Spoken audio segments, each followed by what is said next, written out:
Bonjour à tous mes chers Moonies et bienvenue dans le podcast Come on the Moon, le podcast d'entrepreneurs pour ceux qui souhaitent s'inspirer, s'informer, s'aligner au rythme de la Lune.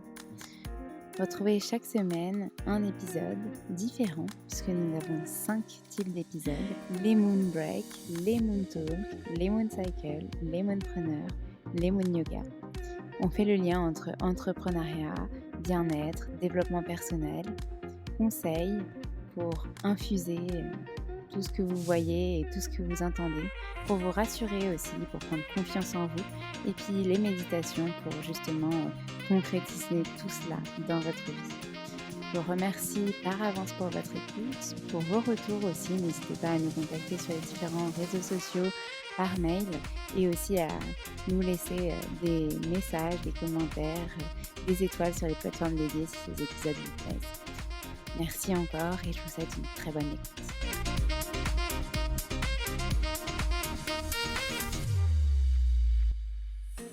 Bonjour mes chers Moonies, aujourd'hui je reçois Clotilde Dussolier qui est la fondatrice de l'entreprise Change ma vie, mais également du podcast du même nom qui fait aujourd'hui plus de 25 millions d'écoutes. Clotilde est coach en développement personnel notamment, elle vous aide à justement remettre vos idées en place pour votre projet professionnel mais à la fois l'allier à vos projets personnels. On parle d'équilibre, on parle de culpabilité aussi, elle nous donne énormément de conseils dans cet épisode, c'est une vraie pépite. J'espère qu'il vous plaira autant qu'à moi. Je vous souhaite une très bonne écoute.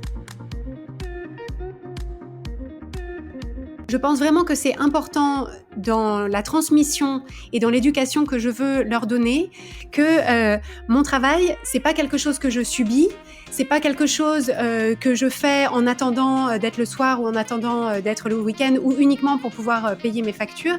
Il se trouve que moi j'ai la chance, comme j'espère le plus grand nombre de personnes qui nous écoutent, d'avoir choisi le métier que j'exerce, de faire un métier qui est très intéressant, qui est très porteur de sens, qui est très créateur de valeur.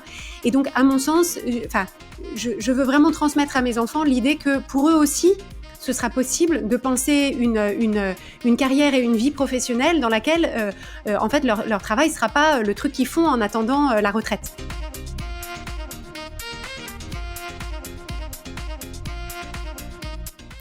Bonjour Clotilde, je suis ravie de te retrouver aujourd'hui pour ce nouvel épisode du podcast Come on the Moon où on va parler de ton parcours entrepreneurial, de ta société que tu as créée, Change ma vie, et puis le podcast du même nom, tout ce que tu as pu faire avant, pendant cette création, et puis comment t'en es arrivé à ce que tu fais aujourd'hui, et puis tu nous donneras, je suis sûre, beaucoup de conseils. Donc je suis ravie de te retrouver, merci beaucoup pour ta prise de rendez-vous, merci beaucoup d'avoir accepté de nous rejoindre. Merci pour ton invitation, Alexandre. Je suis ravie d'être là. Eh ben, on va commencer. Donc, ma première question, c'est est-ce que tu peux nous parler un peu plus de ton parcours avant d'entreprendre, avant Change ma vie? Alors, moi, j'ai un petit peu des notions puisque je te connais via ton site, via d'autres podcasts, mais justement, pour les auditeurs qui ne te connaissent pas, comment est-ce que tu en es arrivé à créer ton entreprise?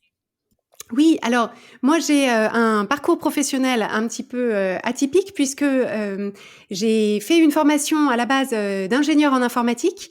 Donc j'ai travaillé quelques années dans ce domaine qui m'a beaucoup intéressée. Et ensuite j'ai changé mon fusil d'épaule. J'ai démarré un nouveau chapitre de ma vie professionnelle en tant qu'auteur culinaire. Donc en fait c'est vraiment à ce moment-là que j'ai quitté définitivement le salariat et que je suis devenue entrepreneur. Donc en fait moi j'ai d'abord créé un blog de cuisine et autour de ce blog de cuisine qui avait très bien fonctionné, j'ai pu développer une activité plutôt une activité de freelance que d'entrepreneur à vrai dire, qui me permettait de faire une variété d'activités autour de la cuisine et de l'écriture. Donc c'est un métier qui m'a passionnée, que j'ai exercé pendant une quinzaine d'années.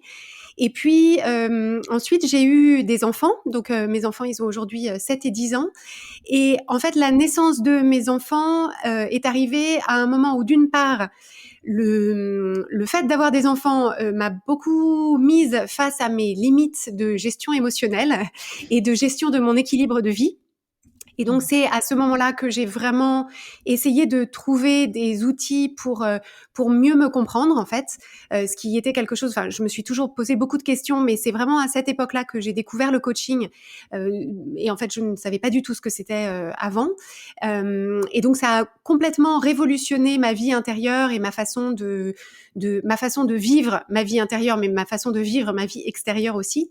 Et il se trouve que c'est intervenu aussi à un moment où, dans ma carrière d'auteur culinaire, le paysage de la création culinaire en ligne était en train pas mal de changer. Je me retrouvais moins dans la nouvelle façon d'écrire autour de la cuisine parce que justement il y avait plus beaucoup d'écriture, c'était beaucoup voilà une espèce de fast enfin voilà, c'était des contenus consommables sans qu'il y ait vraiment beaucoup d'histoire et de narration autour. Donc ça me ressemblait moins et donc j'arrivais un petit peu à la fin d'un cycle. Et donc le fait à la fois d'être d'un côté moins moins trouver ma place dans ce que je faisais autour de la cuisine et de l'écriture, et par ailleurs d'avoir découvert un domaine qui était complètement nouveau pour moi et qui me paraissait complètement révolutionnaire, ça m'a vraiment donné l'impulsion. Je me suis dit c'est un sujet qui me passionne. Je vois que le métier de coach, c'est un métier qui, je pense, me conviendrait bien. Et donc c'est à ce moment-là que j'ai engagé un virage autour essentiellement, enfin ce qui a vraiment servi de point de pivot, c'est la création du podcast Change ma vie, que j'ai donc créé en 2017. Donc ça fait 5 ans et demi maintenant, qui me permettait dans un premier temps de tester en fait mon appétence pour le sujet, c'est-à-dire est-ce que voilà, c'était vraiment quelque chose dont j'avais envie de parler sur la durée, et aussi de quelle façon est-ce que d'autres personnes que moi avaient envie d'en entendre parler de cette façon-là, avec mon approche et mon regard. Et donc, c'est vraiment le podcast qui m'a permis de tester ça. Et comme la réponse était oui aux 2 questions, j'ai donc suivi une formation pour devenir coach. Et puis, j'ai créé l'entreprise Change ma vie, donc entreprise de coaching. Et puis, voilà, on reviendra peut-être sur la suite, mais c'est ça qui m'a permis de lancer ce nouveau chapitre il y a maintenant plus de 5 ans. C'est hyper intéressant. Alors moi, j'avais oui dire que tu faisais donc dans la cuisine, etc. Et tout le reste, mais effectivement, le fait que ce soit en fait l'impulsion de la naissance de tes enfants, enfin qu'il y ait eu un vrai virage à ce moment-là, je trouve que c'est hyper intéressant justement parce que j'ai l'impression qu'en fait c'est à ce moment-là que tu t'es rendu compte que tu pouvais peut-être plus jongler entre tout ça et que tu voulais retrouver vraiment du sens dans ce que tu faisais. Est-ce que tu as analysé en fait ce qui s'est vraiment passé et comment tu as eu envie de créer d'abord ce podcast et ensuite cette entreprise-là? Qu'est-ce que tes enfants ont Alors, amené en toi qui a fait que tu as eu envie de changer? je pense que alors déjà, moi en tant que personne bien avant d'avoir des enfants, j'ai toujours été quelqu'un qui ressentait assez fort ses émotions, et j'ai toujours été quelqu'un qui me posait aussi beaucoup de questions sur, pourquoi est-ce que moi j'étais comme moi? Pourquoi est-ce que les autres étaient comme ils étaient? Qu'est-ce qui guidait les gens dans certains choix? Qu'est-ce qui faisait qu'il y avait des gens qui faisaient certains choix et puis d'autres pas? Des gens qui arrivaient à faire certaines choses et puis d'autres pas? Le fonctionnement de l'être humain m'a toujours passionnée, et je me souviens d'ailleurs que quand j'étais petite, je me souviens que j'avais très faim de discuter de ça, et que au bout d'un moment dans mon entourage, enfin je sentais bien que ça cessait d'intéresser, enfin assez rapidement. C'est-à-dire que en fait moi je peux parler pendant des heures du fonctionnement de l'être humain et voilà de cette finesse de comportement qui est vraiment unique à chaque personne. Et j'ai assez rapidement, je me suis rendu compte que c'était pas une passion qui était partagée partagée par tout le monde.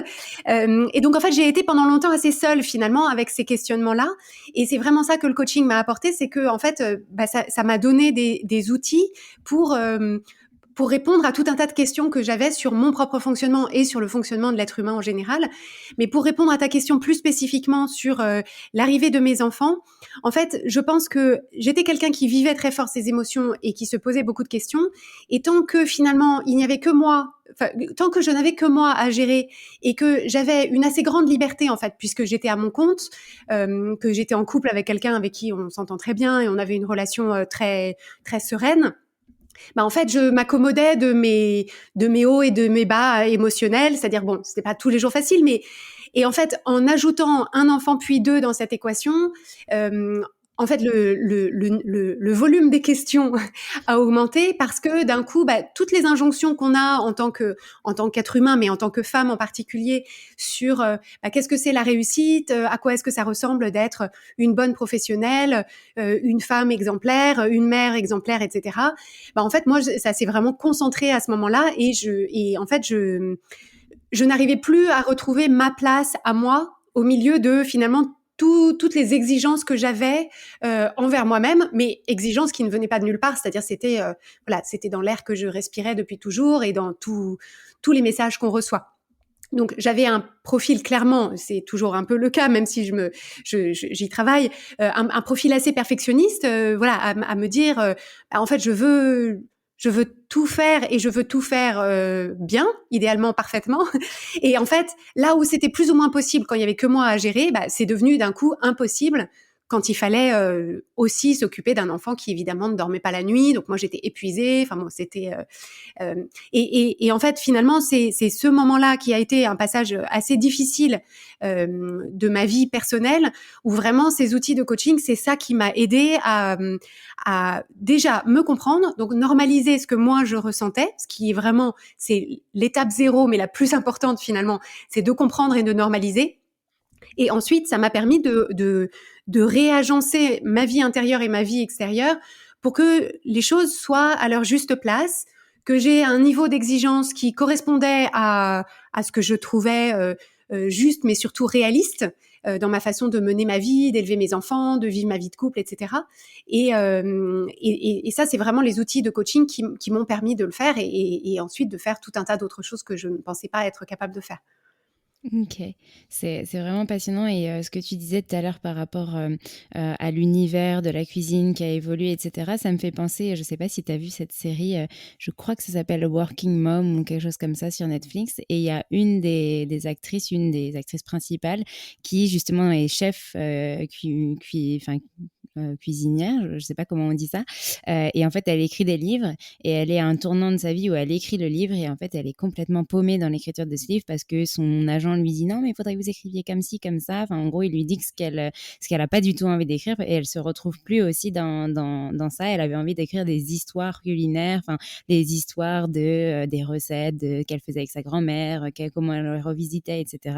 Et donc à la fin de la série, je veux pas spoiler les gens qui nous écoutent, mais en gros elle arrive à écrire son livre, et c'est génial. Et donc ce que tu disais tout à l'heure, c'est ça, c'est aussi se comprendre, savoir, apprendre à se connaître et savoir où on va pour savoir ce qui nous correspond au mieux, et avec toutes les polarités de notre vie et tout ce qui vient s'ajouter finalement au fur et à mesure.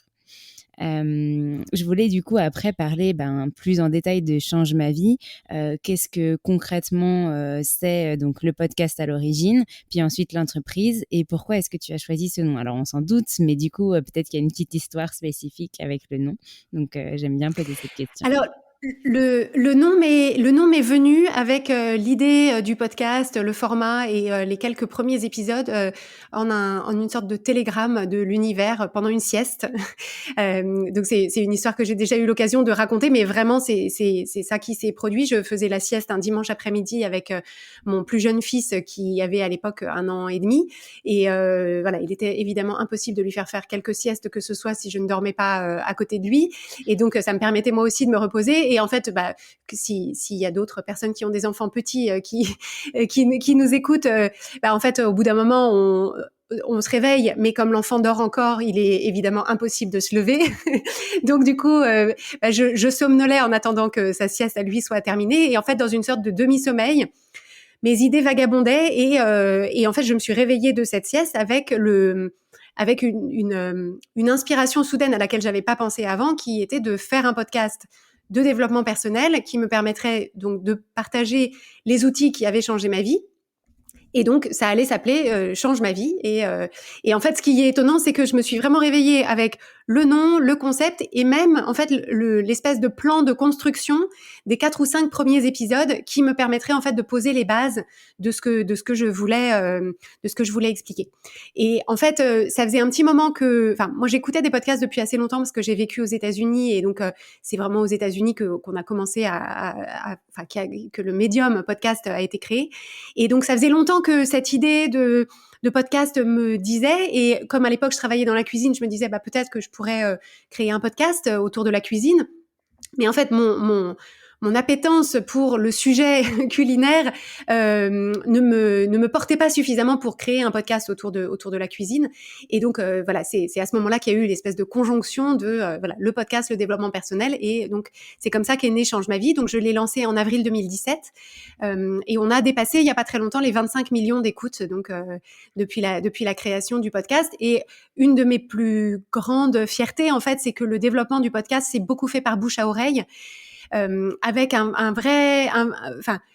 vraie force de recommandation d'auditeur en auditeur. C'est-à-dire qu'en fait, ce qu'on me raconte beaucoup, c'est que, il y a beaucoup de personnes qui me disent, j'ai commencé à écouter Change ma vie parce que c'est ma sœur, c'est ma meilleure amie, c'est ma voisine, c'est ma collègue qui me l'a, voilà, qui à un moment où on en parlait, me l'a recommandé, m'a dit, c'est exactement pour toi, tu vas voir, c'est super, ça va t'être très utile. Et donc, pour moi, c'est la preuve ultime, en fait, que les personnes qui nous écoutent s'approprient le contenu. C'est quand elles ont envie, quand elles ont envie de le diffuser et de le partager.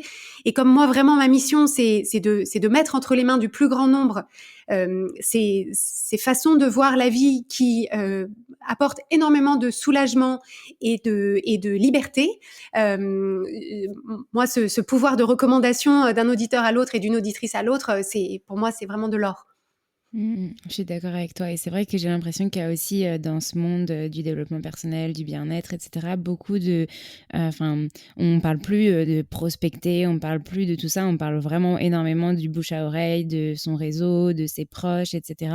Et on vient en fait un peu lier tout ce qui est sujet à l'équilibre pro-perso, et tout s'englobe dans une seule et même grande boîte, on va dire.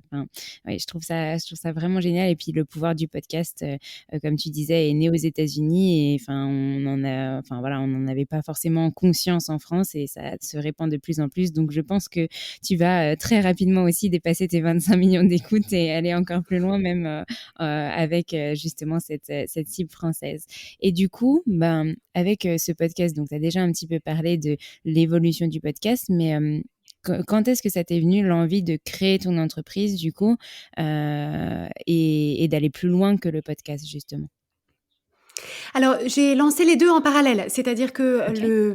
le podcast était une façon de tester mon intérêt pour le sujet et l'intérêt d'une audience potentielle pour le sujet. Et dans le même temps, en fait, ce que j'ai commencé par faire, c'est j'ai commencé par proposer à quelques personnes de mon entourage avec qui j'avais déjà une relation pas exactement de mentorat, mais des personnes avec qui j'avais eu l'occasion d'avoir des conversations pendant lesquelles de par mon expérience ou ma sagesse personnelle, j'avais finalement déjà un peu une posture de coach vis-à-vis d'elles.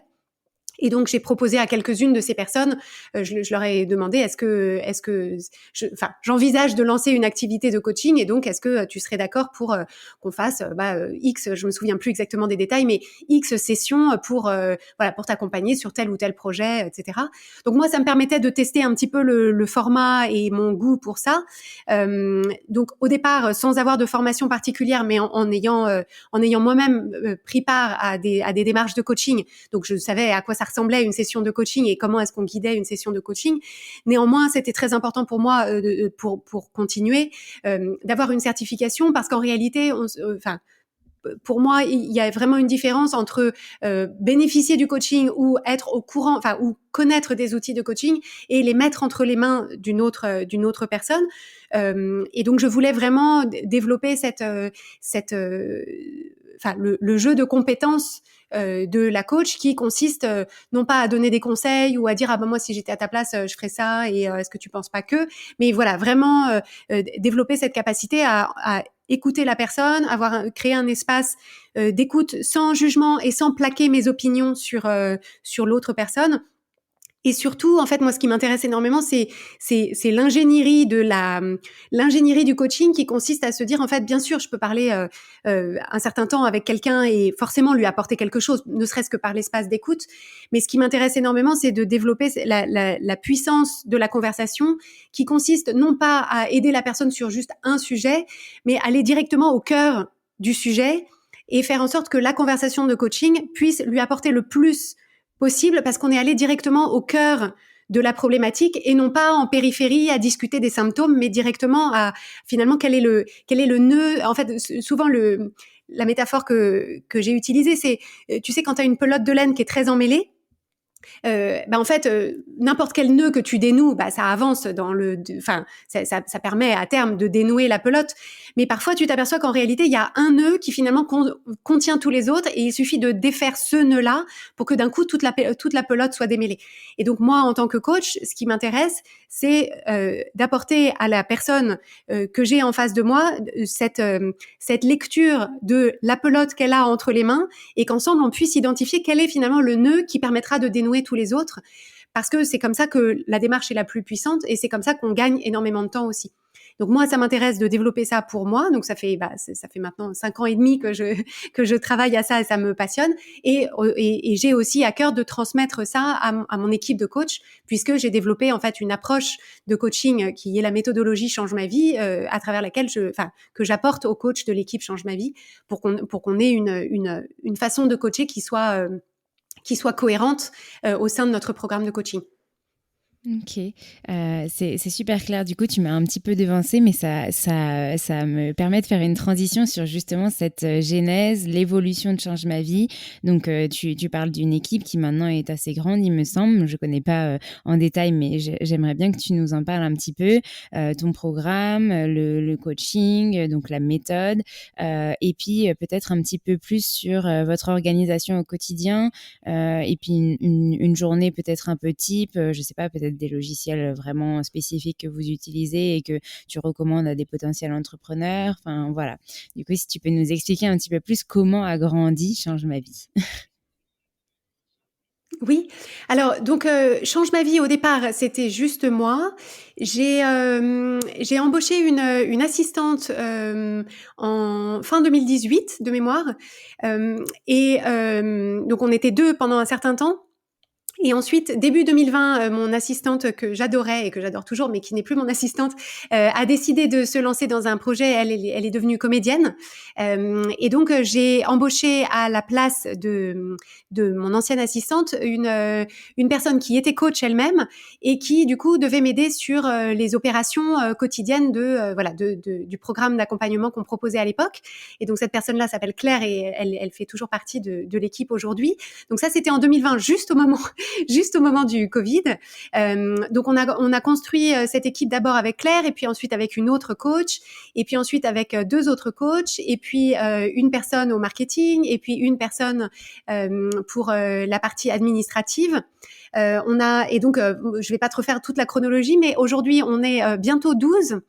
Et sur les 12, on est 50% de coachs et 50% de ce qu'on appelle des fonctions support, c'est-à-dire tous les métiers qui permettent soit en amont d'assurer la promotion et le rayonnement de notre programme de coaching, soit pendant le déroulement du programme de coaching, de s'assurer que la logistique du programme est bien huilée, que les contenus sont créés, qu'ils sont qualitatifs, que nos clients sont bien soignés, et que dès qu'il y a une difficulté, il y a quelqu'un pour leur répondre, etc.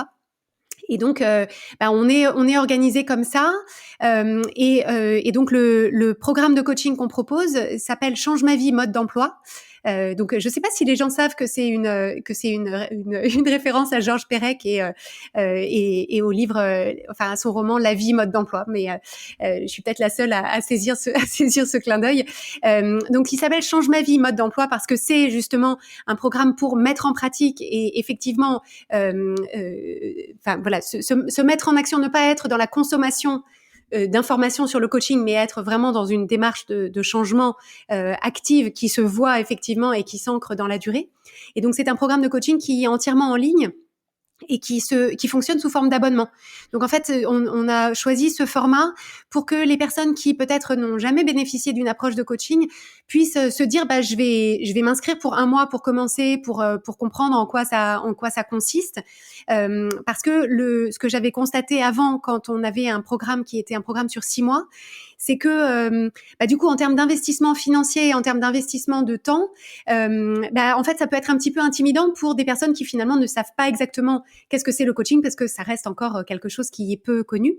Et donc, en proposant un abonnement mensuel, alors on peut aussi s'engager dans un abonnement annuel si on le souhaite, mais voilà, l'idée c'était que la première marche soit pas très haute, pour que les personnes puissent se familiariser avec la démarche, décider si ça leur convenait et ensuite bénéficier de l'accompagnement sur la durée que les personnes choisissent. C'est-à-dire qu'on a des personnes qui peuvent choisir de nous rejoindre pour résoudre un problème spécifique et à ce moment-là, en quelque temps, c'est résolu.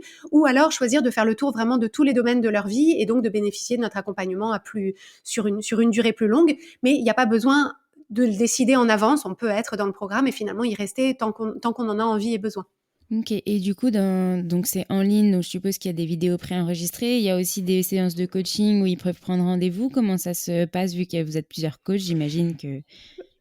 Oui, donc c'est une démarche de coaching en groupe, c'est-à-dire que les appels en visioconférence sont des appels de groupe, et donc ça permet de coacher plusieurs personnes pendant un appel de coaching et finalement de mettre en lumière ces mécanismes universels qu'on identifie toujours, et donc ça permet d'utiliser quelques exemples de situations pour mettre en lumière des mécanismes qui concernent toutes les personnes qui assistent à cet appel. Et en fait, moi, c'est vraiment quelque chose dont j'ai bénéficié à titre personnel, c'est le fait de voir que cette démarche où en fait on voit d'autres personnes se faire coacher sur des problématiques qui peuvent ressembler ou pas aux nôtres d'ailleurs, en fait, il y a un vrai effet de déblocage sur notre cerveau, parce qu'en fait, quand on est soi-même coaché, bon, ça nous apporte quelque chose parce que du coup, c'est vraiment, on a la coach qui nous dit exactement, qui nous parle exactement de notre situation. Mais en fait, le cerveau humain a une grande résistance au changement et a une grande résistance à abandonner les certitudes qu'il a tenues jusqu'ici. Et donc finalement, ce qui se passe parfois, c'est que quand on est dans sa propre session de coaching, en fait, on a du mal à ouvrir vraiment son regard. Alors que quand on voit d'autres personnes se faire coacher, on n'a pas d'attachement particulier à la situation de la personne. C'est-à-dire, on lui veut, comme on est des personnes qui sont bienveillantes, on lui veut le meilleur, mais finalement, on n'a pas d'idée préconçue sur ce qui serait bien ou pas bien. Et donc, ça permet vraiment à la fois de normaliser, comme je l'évoquais tout à l'heure, le fait de se dire, en fait, je suis pas seule à ressentir ces difficultés. Il y a plein d'autres gens. Et en fait, quand j'ai accès à la vie intérieure d'autres personnes, je m'aperçois que c'est sensiblement la même chose que ce que moi je vis. Donc, le problème, c'est pas juste moi, c'est juste la condition humaine. Et ça permet aussi de s'imprégner finalement de ces pas de côté qu'on fait en coaching, et finalement que ça devienne une sorte d'habitude de pensée qu'on a développée en voyant d'autres personnes le faire. Et du coup, ça permet de s'approprier cette démarche d'une façon qui est beaucoup plus fluide et de diminuer le niveau de résistance qu'on peut avoir en fait. Oui, je te fais oui de la tête depuis tout à l'heure, mais personne ne nous voit. Pardon, j'ajoute que donc il y a des appels en visio qui sont des appels de coaching collectif, et on a également du coaching écrit qui permet aux membres du programme de poser toutes leurs questions de coaching. Donc là, pour le coup, de façon complètement individualisée. Et donc, on a notre équipe de coach qui répond aux questions de nos membres. Et donc, c'est là, à chaque fois, c'est la réponse qui est précisément à la question et à la situation de cette personne.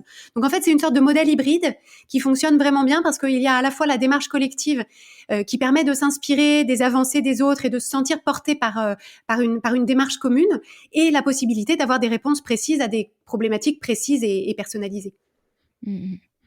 Je suppose que c'est un bon couple, entre guillemets, d'avoir à la fois du visio, à la fois la possibilité aussi de pouvoir écrire ce qu'on ressent. Enfin, on ritualise beaucoup dans ce podcast, et je sais que l'écrit, le journaling notamment, peut permettre de faire avancer pas mal de choses. Et donc, les deux couplés, je pense que ça doit être un très bon combo. C'est ça. Et en fait, ce dont on s'aperçoit, excuse-moi, c'est que ce qui est vraiment intéressant, c'est que le simple fait de formuler sa question pour l'adresser à une coach, rien que ça, en fait, ça fait avancer, et donc du coup, ça permet ensuite, au fur et à mesure qu'on rédige sa question, de résoudre un premier niveau de difficulté, et donc du coup de solliciter la coach sur le niveau suivant, ce qui permet d'aller là aussi plus vite et plus fort sur la résolution de ces difficultés. Oui, parce qu'en fait, tout est en nous et que le coach est là pour nous guider, mais finalement, on peut aussi s'aider soi-même en utilisant ces méthodes-là. Est-ce que tu peux nous parler du coup de votre organisation au quotidien? Je crois que vous êtes complètement à distance. Je ne sais pas si vous avez des bureaux physiques ou pas. Comment se passe une journée type, etc. Oui, alors on est effectivement en télétravail complet. La raison à ça, c'est que quand j'ai commencé à recruter mon équipe, bah, on était, en plein covid et donc la question de leur, situation géographique, était peu, enfin voilà, n'entrait pas du tout en considération et par ailleurs, je voulais vraiment, m'entourer de coachs qui avaient fait la même école de coaching que moi.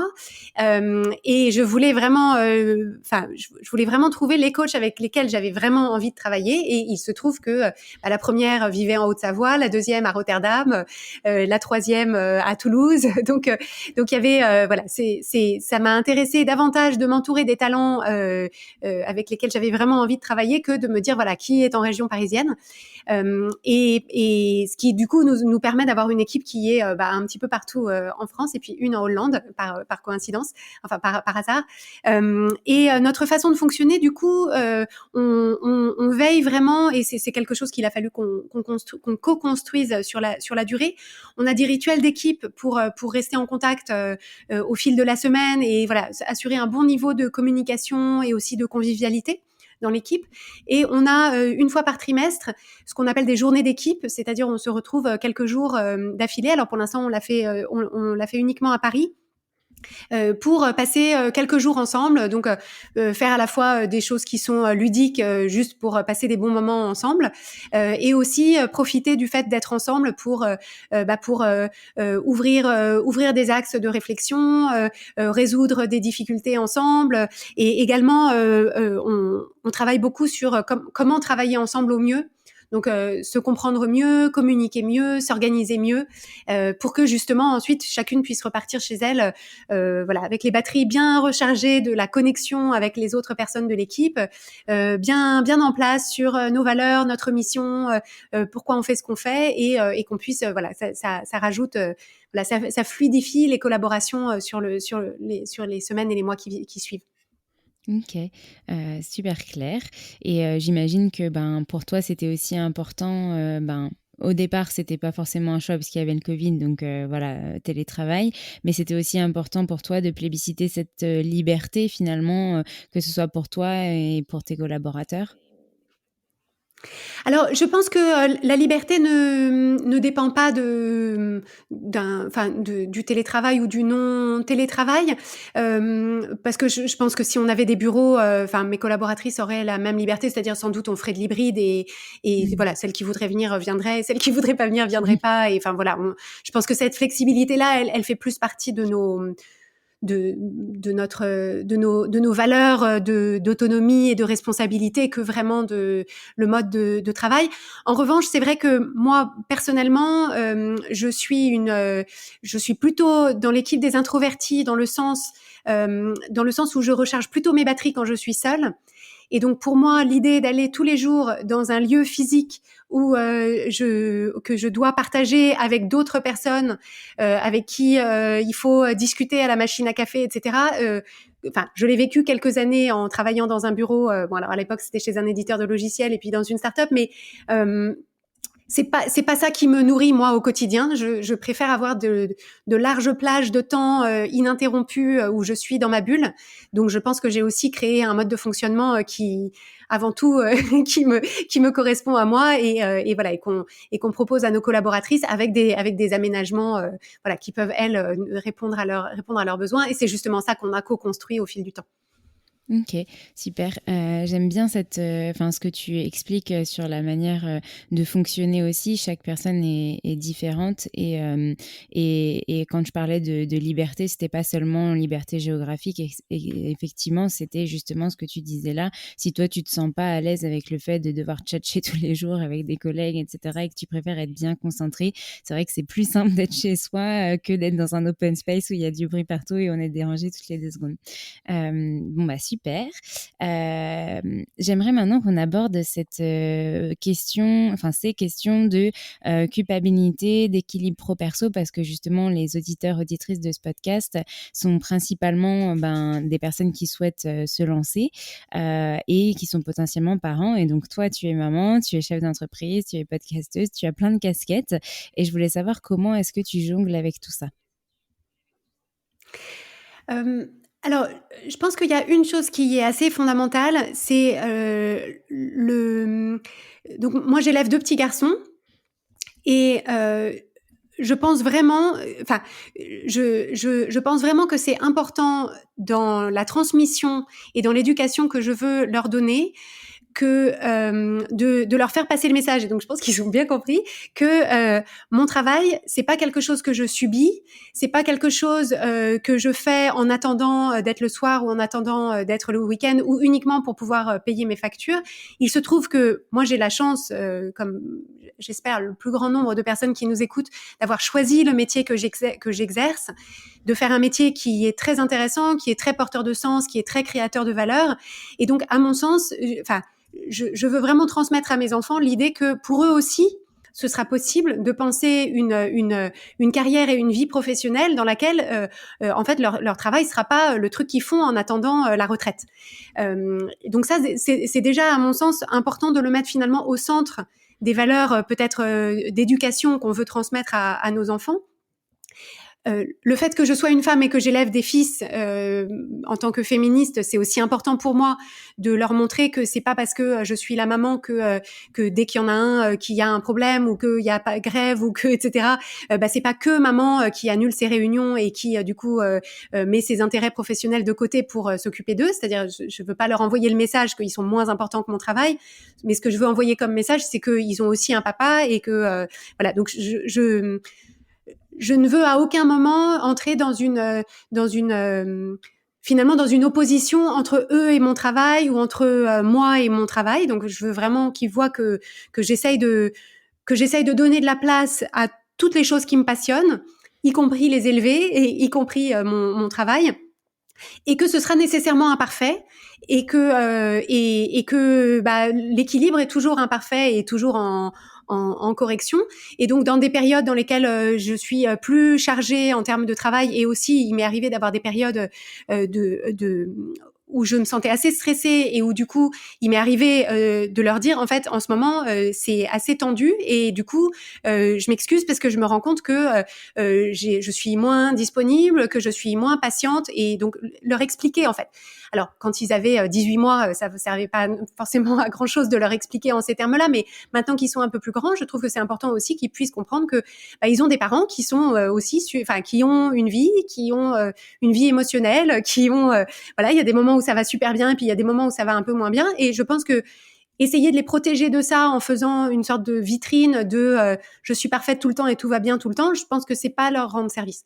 Donc évidemment, il faut pas avoir un discours anxiogène et leur dire voilà, rien ne va, j'en ai marre, etc. Mais voilà, je pense je pense que cette communication là, elle est rassurante pour eux. Et après, assez concrètement, je fais des choix dans ma vie quotidienne qui font que à ce stade de ma vie et depuis que j'ai des enfants et une entreprise, en fait, c'est grosso modo, c'est ça que je fais. C'est-à-dire que c'est ce que je fais, c'est je suis avec ma famille, je travaille, et entre les deux, j'essaye d'avoir un peu de temps, autant de temps que possible pour être seule. Mais typiquement, le reste, c'est-à-dire, je pense notamment à ma vie culturelle. Moi, j'aime beaucoup aller voir des expos. J'ai une mère, j'ai une sœur, j'ai des amis que j'adore, etc. J'ai pas beaucoup de temps pour eux.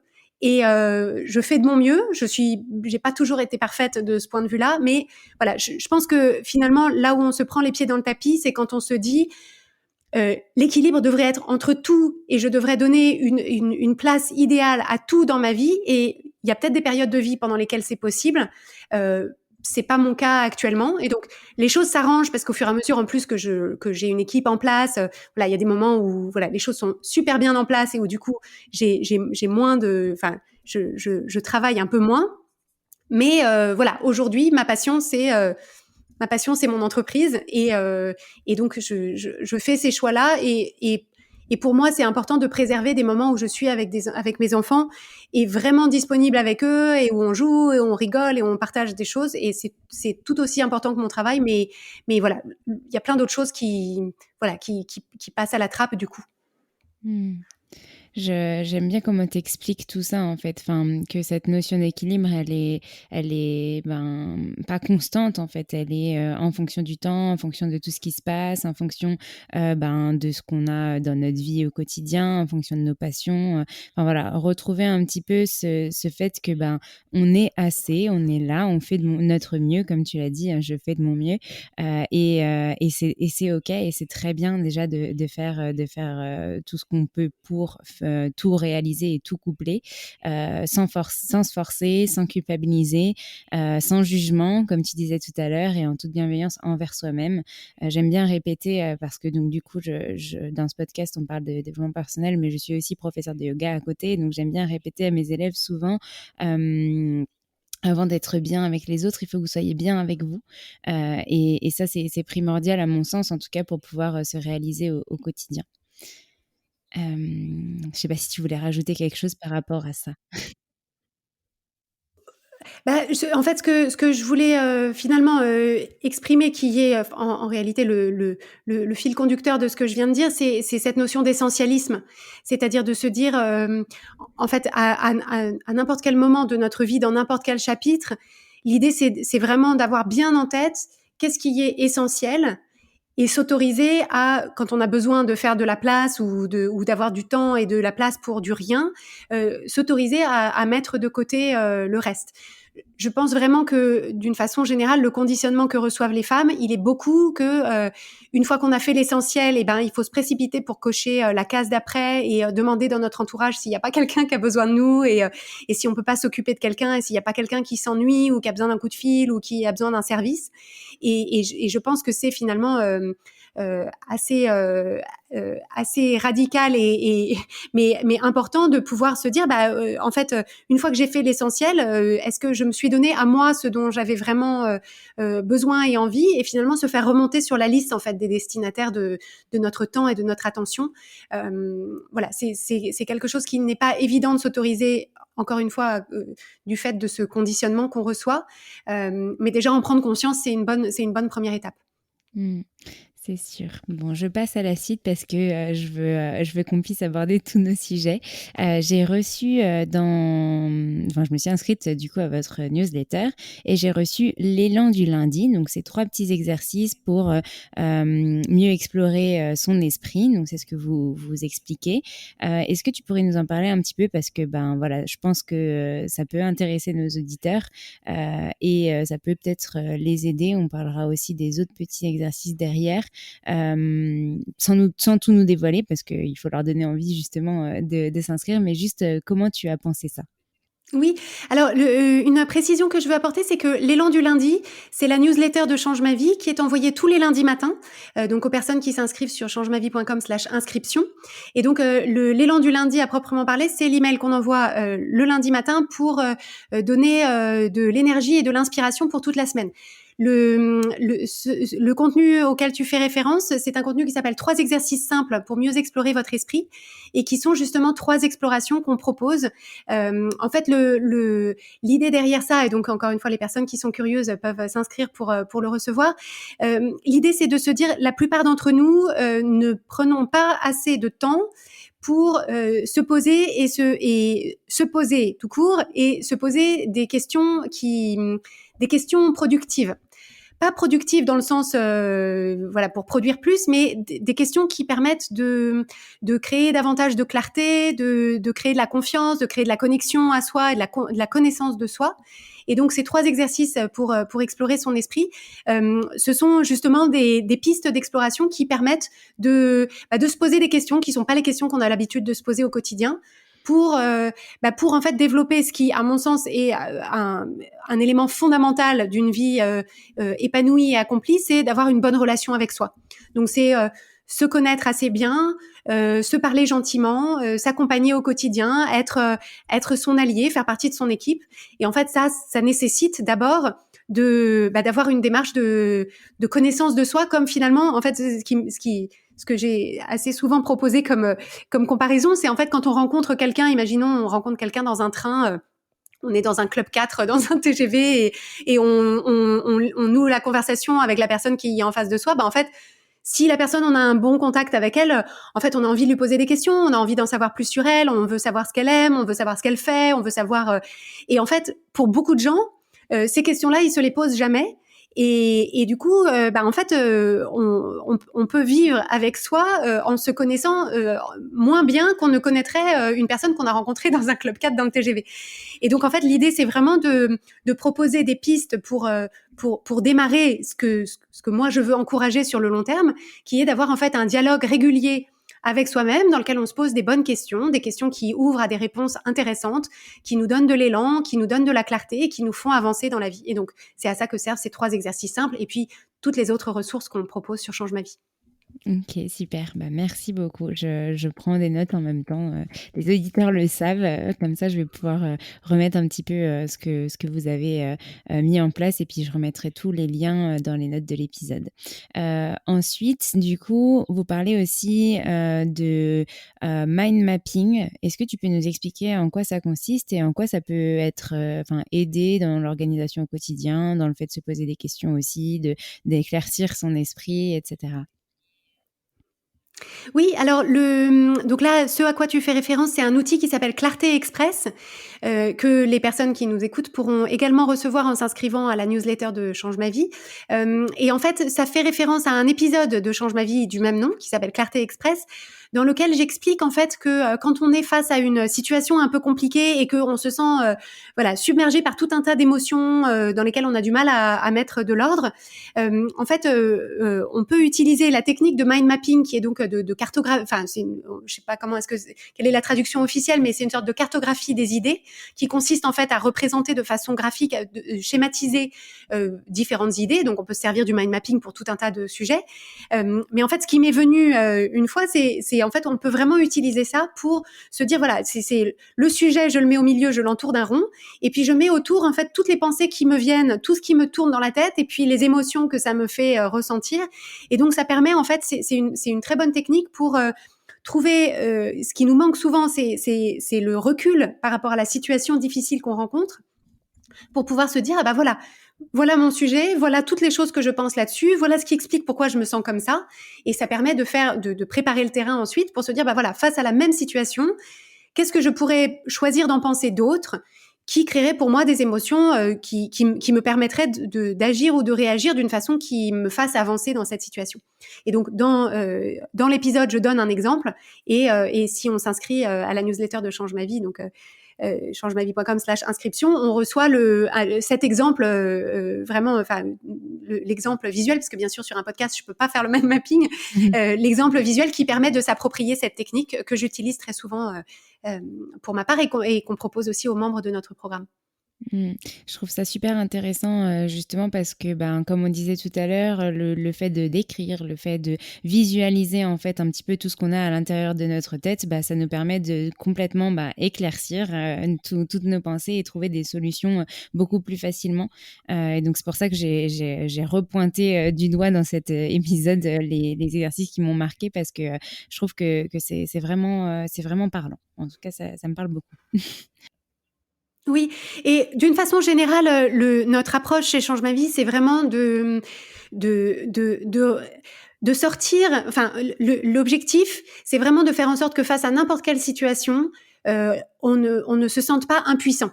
En fait, c'est vraiment ça. Quand on parle d'empowerment ou de donner le pouvoir, en fait, c'est pas nécessairement le pouvoir. C'est pas forcément dominer le monde, etc. Mais c'est vraiment l'idée de se dire de quoi est-ce qu'on a besoin pour au quotidien se sentir vraiment aux commandes, et face à une situation se dire je peux pas tout changer dans la situation parce qu'il n'y a pas que moi qui décide, mais je sais ce que moi je peux faire, je sais quelle est ma sphère de pouvoir ou d'influence, et je vais concentrer toute mon énergie et toute mon attention là-dessus, parce que c'est comme ça que je me sentirais vraiment.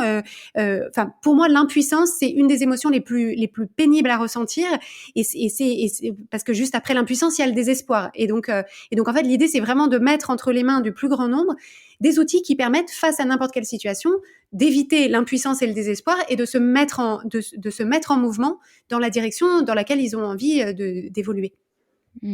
Complètement.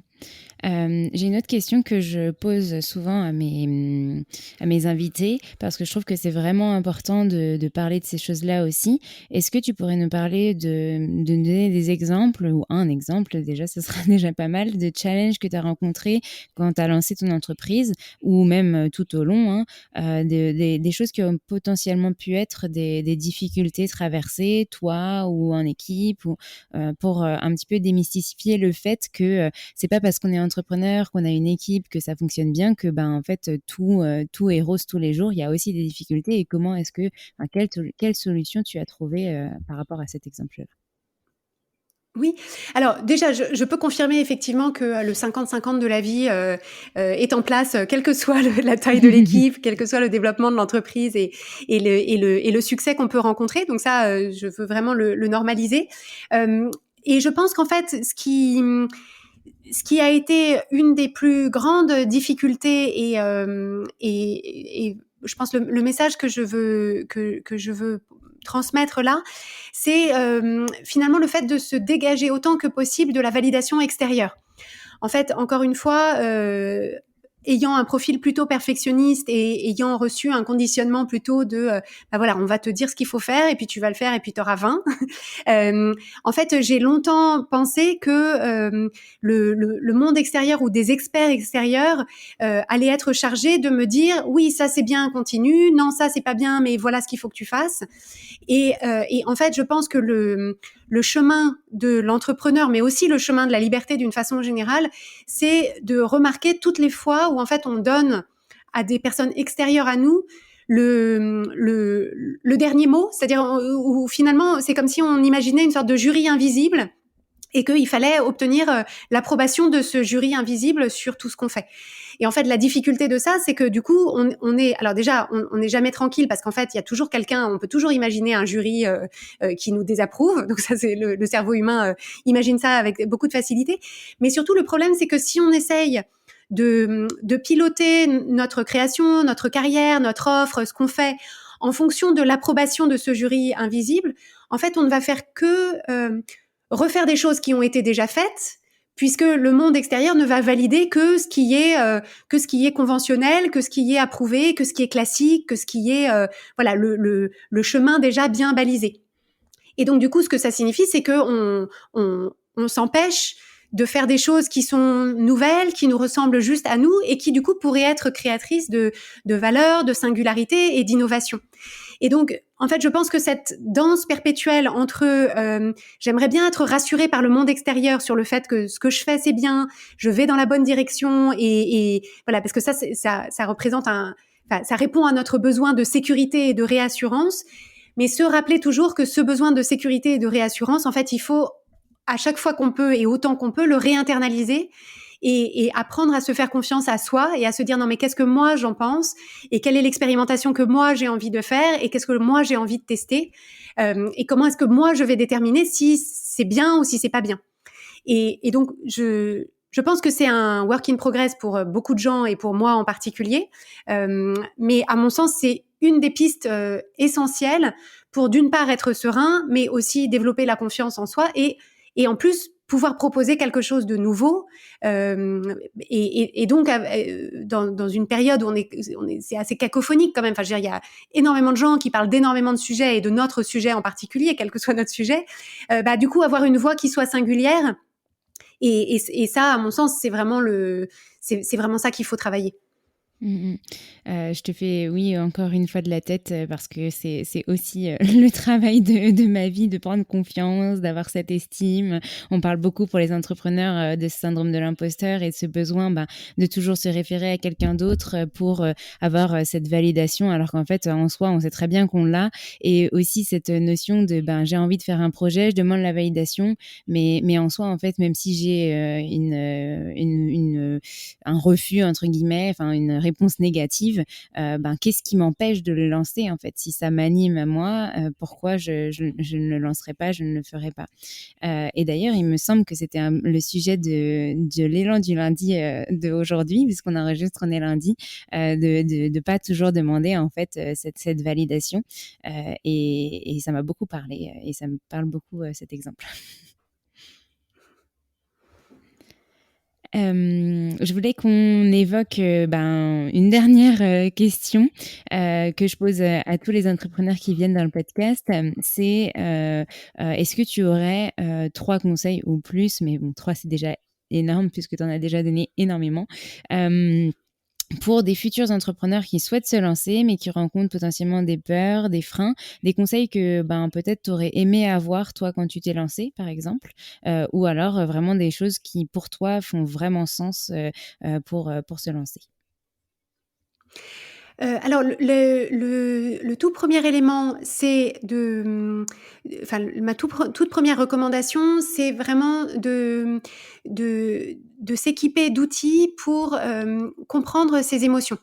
Parce qu'en fait, à mon sens, les émotions peuvent être un super pouvoir ou de la kryptonite pour quiconque veut se lancer dans dans un projet quel qu'il soit, mais en particulier un projet de création d'entreprise. Parce que nos émotions, c'est un carburant et que selon qu'on avance avec le bon carburant ou le mauvais carburant, eh bien soit on avance et c'est énergisant, soit on s'épuise et on se décourage.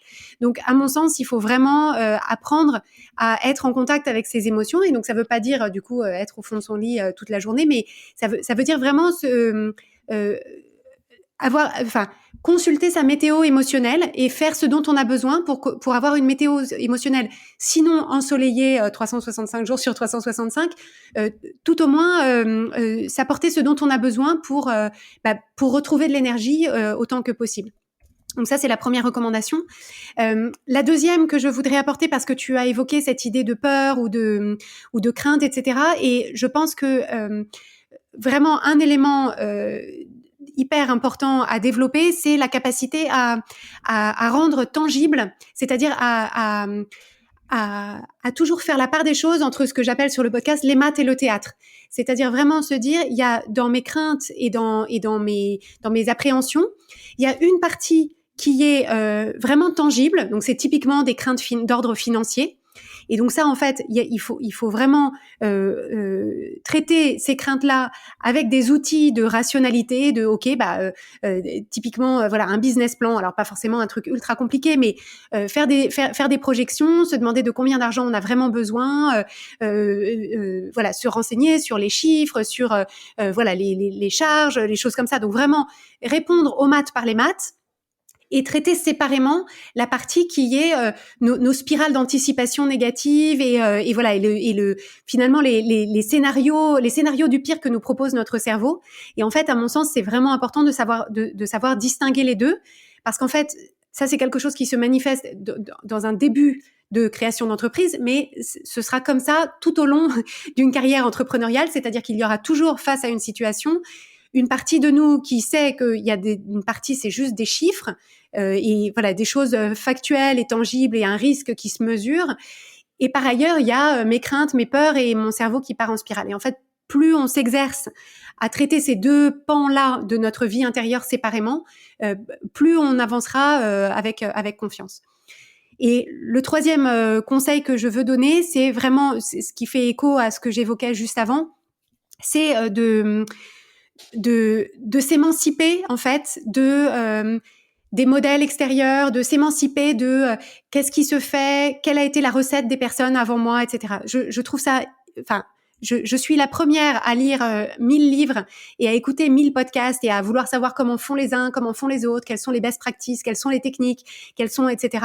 Mais au bout du bout, en fait, rien de tout ça ne doit jamais remplacer notre sagesse personnelle et notre sagesse, notre intuition, mais aussi l'expertise qu'on est en train de construire. Parce qu'en fait, ça, il faut toujours que ça reste l'espèce d'instrument de navigation auquel on revient encore et encore. Parce qu'il y aura toujours 1000 stratégies différentes. Et en fait, il faut développer cette capacité à se dire, en fait, moi, je vais inventer ma stratégie, qui ne sera pas juste la moyenne de ce que font tous les autres, mais qui sera quelque chose qui me ressemble, parce que moi, j'ai cette intuition, cette envie, et je vais inventer ma façon de faire. Et c'est très difficile, mais à mon sens, c'est vraiment quelque chose qu'il faut essayer de développer le plus tôt possible, parce que ça aussi, ça servira tout au long de la carrière. Je suis complètement d'accord. Enfin, là, je te fais encore oui de la tête depuis tout à l'heure. Et c'est 3 conseils qu'on n'a pas forcément eu, en tout cas pas comme ça dans le podcast. Et donc, je te remercie beaucoup pour ça parce que je pense que ça va en éclairer plus d'un et d'une. Et j'espère que ça les accompagnera au mieux. Bon, bah, j'ai fini avec toutes mes questions. Je te remercie beaucoup. Je voulais juste savoir si tu avais un dernier message à faire passer. Parfois, je parle de dédicace, mais ça peut être une citation, quelque chose qui t'anime et qui te permet d'avancer là, en ce moment, dans ton énergie du moment. Bah, je pense que, en écho à ce que tu évoquais tout à l'heure et je te remercie de l'avoir, de l'avoir mentionné, il y a la newsletter Change ma vie, où vraiment nous, notre objectif, c'est, on sait que le lundi matin, c'est pas le moment le plus facile pour la plupart des gens et donc on se propose de déposer un concentré d'énergie et d'inspiration le lundi matin, donc de vous faire réfléchir, de vous proposer une question pour guider votre semaine et donc c'est une bonne façon aussi d'entrer dans notre univers et peut-être de mieux connaître ce qu'on fait et comment on le fait. Super. Et ben, je remettrai de toute façon le lien dans les notes de l'épisode pour que les personnes puissent s'inscrire tout comme moi et suivre cet élan du lundi et puis toutes les autres choses que vous prodiguez. Merci beaucoup, Clotilde, pour tes partages. Merci pour ta confiance. Merci pour ton temps. Et puis, je te dis à très bientôt, j'espère. Merci beaucoup, Alexandre. Merci à tous et à toutes de nous avoir écoutés.